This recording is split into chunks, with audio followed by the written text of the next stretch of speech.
ओम साई राम। साई बाबा के सभी भक्तों को साई राम। इस वीडियो के द्वारा आज मैं श्री साई सच्चरित्र में से अध्याय 54 चैप्टर 54 पढ़कर सुनाऊंगी। अगर आपने साई बाबा के चरणों में आत्मसमर्पण टोटल सरेंडर किया है तो आपको सच्ची श्रद्धा और सबूरी यानी सब्र रखना चाहिए और विश्वास रखना चाहिए कि बाबा जो भी करेंगे हमारी भलाई के लिए ही करेंगे। If you accept Baba as your master, then you have to believe and accept that he will do the best for us. अनंत कोटि ब्रह्मांड नायक राजाधिराज योगीराज पर ब्रह्म श्री सच्चिदानंद सद्गुरु साईनाथ महाराज की जय।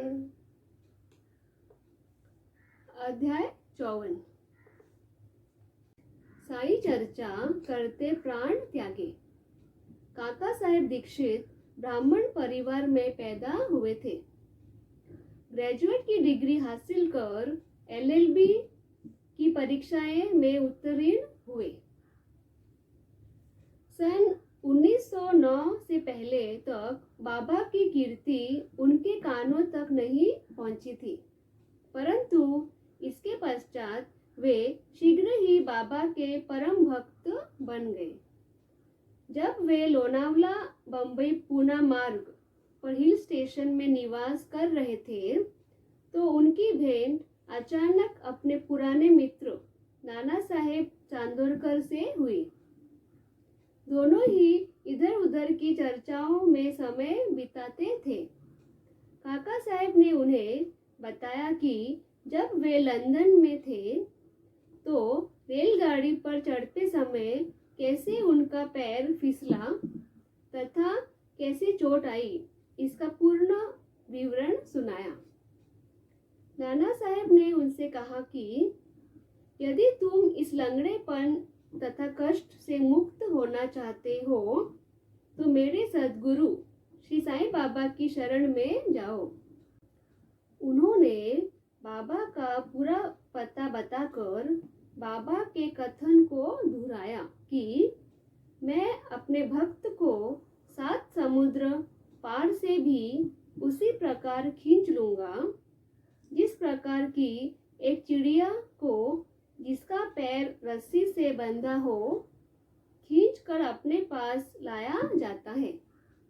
उन्होंने यह भी स्पष्ट कर दिया कि यदि तुम बाबा के निजी जन न हो तो तुम्हें उनके प्रति आकर्षण भी न होगा और न ही उनके दर्शन प्राप्त होंगे।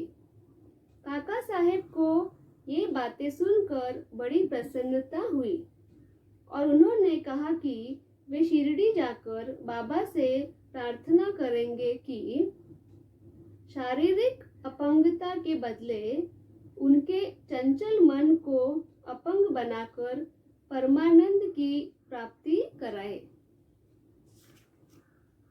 कुछ दिनों के बाद ही बम्बई विधानसभा के चुनाव में मत प्राप्त करने के संबंध में काका साहेब दीक्षित अहमदनगर गए और सरदार मीरीकर के यहाँ ठहरे। श्री मीरीकर जो कि पोपर गांव के मामलेदार तथा काका साहेब मीरीकर के सुपुत्र थे, वे भी इसी समय अहमदनगर पधारे थे।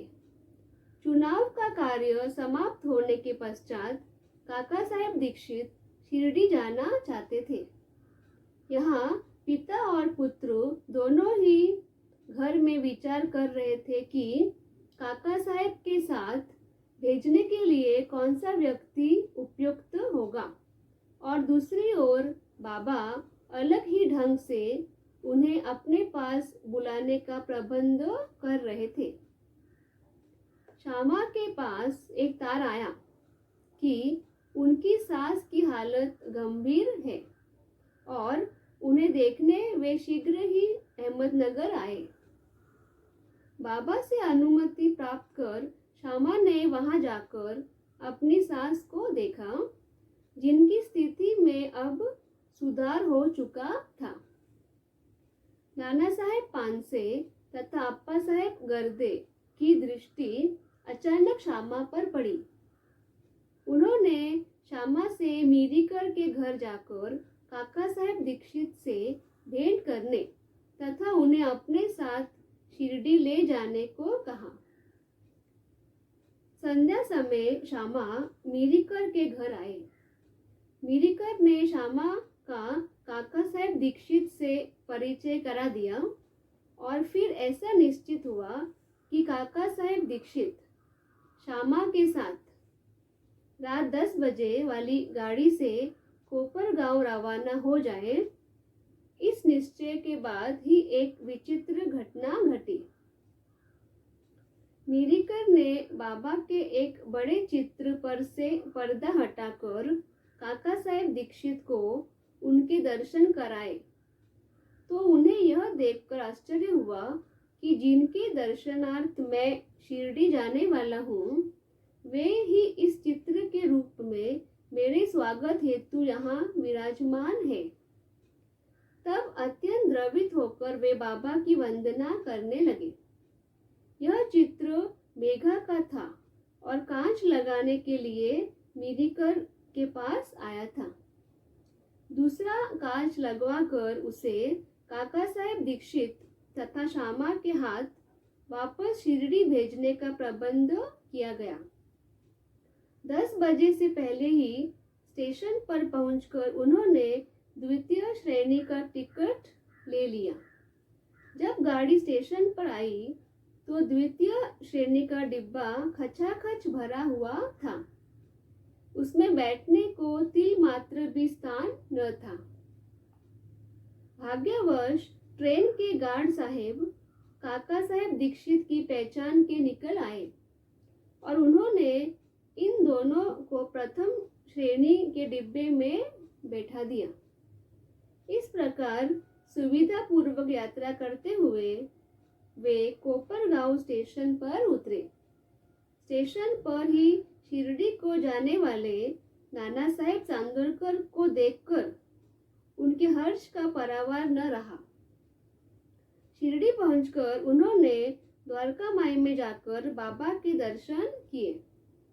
तब बाबा कहने लगे कि मैं बड़ी देर से तुम्हारी ही प्रतीक्षा कर रहा था।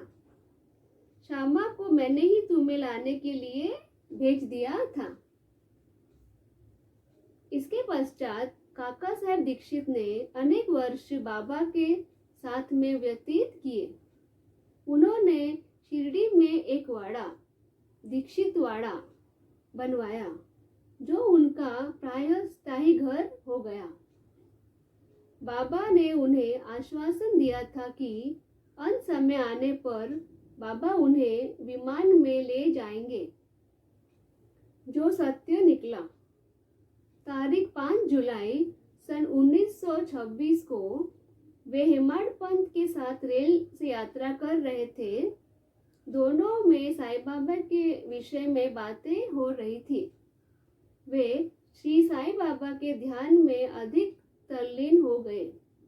तभी अचानक उनकी गर्दन हेमाडपंत के कंधे से जा लगी और उन्होंने बिना किसी कष्ट तथा घबराहट के अपनी अंतिम श्वास छोड़ दी। कर्म करो लेकिन कर्ता मत बनो। श्री वासुदेवानंद सरस्वती, जो श्री टेम्बे स्वामी के नाम से प्रसिद्ध थे, भगवान दत्तात्रेय के कर्मकांडी ज्ञानी तथा योगी भक्त थे।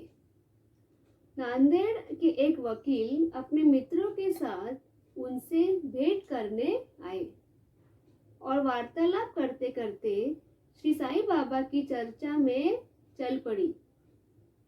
बाबा का नाम सुनकर स्वामी जी ने उन्हें करबद्ध प्रणाम किया और पुंडलिक राव को एक श्रीफल यानी नारियल देकर उन्होंने कहा कि तुम जाकर मेरे भ्राता श्री साईं को प्रणाम कर कहना कि मुझे न भूले तथा सदैव मुझ पर कृपा दृष्टि रखे।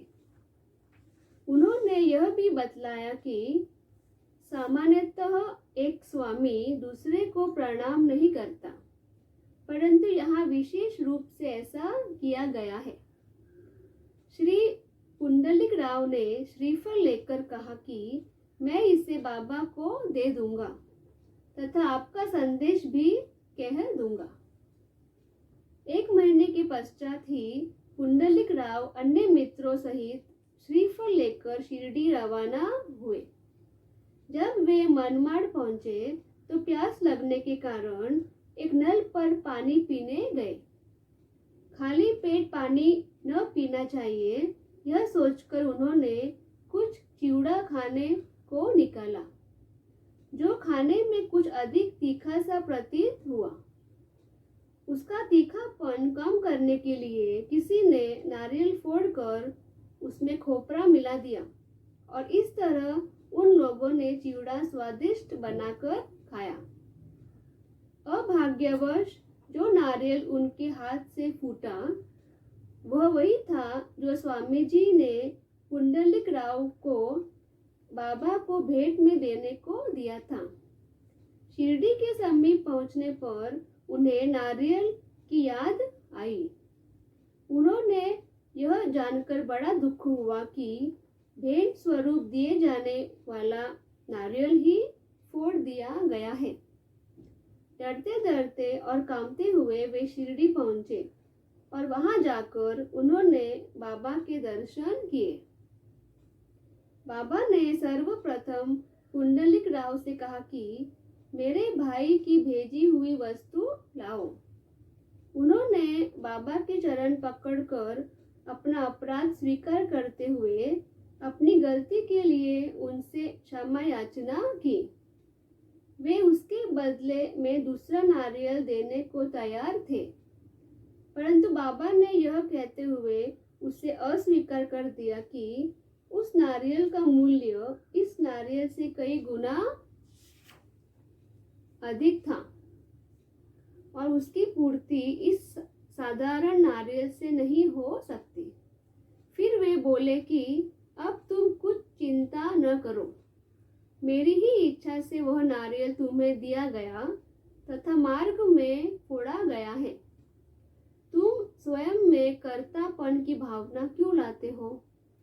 कोई भी श्रेष्ठ या कनिष्ठ कर्म करते समय अपने को कर्ता न जानकर अभिमान तथा अहंकार से परे होकर ही कार्य करो, तभी तुम्हारी शीघ्रता से प्रगति होगी। यह सुनकर पुंडलिक राव की दुविधा दूर हो गई। मैं तो तुम्हें 60 जन्मों से जानता हूँ। सांता क्रूज बम्बई के श्री बालाराम धुरंधर बड़े सज्जन थे। वे बम्बई के उच्च न्यायालय में एडवोकेट थे तथा बम्बई विद्यालय के प्रोफेसर थे। उनका संपूर्ण कुटुंब सात्विक तथा धार्मिक था। उनका ध्यान आध्यात्मिक और धार्मिक विषयों पर गया। उन्होंने ध्यानपूर्वक गीता, उसकी टीका ज्ञानेश्वरी तथा अन्य दार्शनिक ग्रंथों का अध्ययन किया। वे पंढरपुर के भगवान पांडुरंग, जिन्हें भगवान विष्णु का अवतार मानते हैं, उनके परम भक्त थे। सन 1912 में उन्हें श्री साईं बाबा के दर्शनों का लाभ हुआ। 6 महीने पूर्व उनके भाई बाबुल जी और वामन राव ने शिरडी आकर बाबा के दर्शन किए थे और उन्होंने घर लौटकर अपने मधुर अनुभव भी श्री बालाराम व परिवार के अन्य लोगों को सुनाए। तब सब लोगों ने शिरडी जाकर बाबा के दर्शन करने का निश्चय किया। यहाँ शिरडी में उनके पहुंचने के पूर्व ही बाबा ने स्पष्ट शब्दों में कह दिया कि आज मेरे बहुत से दरबारी गण आ रहे हैं। अन्य लोग लोगों द्वारा बाबा के यह वचन सुनकर धुरंधर परिवार को महान आश्चर्य हुआ। उन्होंने अपनी यात्रा के संबंध में किसी को भी इसकी पहले से सूचना न दी थी। सभी ने आकर बाबा को प्रणाम किया और बैठकर वार्तालाप करने लगे। बाबा ने अन्य लोगों को बतलाया कि ये मेरे दरबारी गण हैं, जिनके संबंध में मैंने तुमसे पहले कहा था। फिर धुरंधर भ्राताओं से बोले कि मेरा और तुम्हारा परिचय 60 जन्म पुराना है। सभी नम्र और सभ्य थे, इसलिए वे सब हाथ जोड़े हुए बैठे बैठे बाबा की ओर निहारते रहे। उनमें सब प्रकार के सात्विक भाव जैसे अश्रुपात, रोमांच तथा कंठरोध आदि जागृत होने लगे और सबको बड़ी प्रसन्नता हुई। इसके बाद वे सब अपने निवास स्थान को गए और भोजन तथा थोड़ा विश्राम लेकर पुनः मस्जिद में आकर बाबा के पांव दबाने लगे। बाबा ने बालाराम को चिलम देकर एक फूंक लगाने का आग्रह किया। यद्यपि अभी तक उन्होंने कभी धूम्रपान नहीं किया था, फिर भी चिलम हाथ में लेकर बड़ी कठिनाई से उन्होंने एक फूंक लगाई और आदर पूर्वक बाबा को लौटा दी।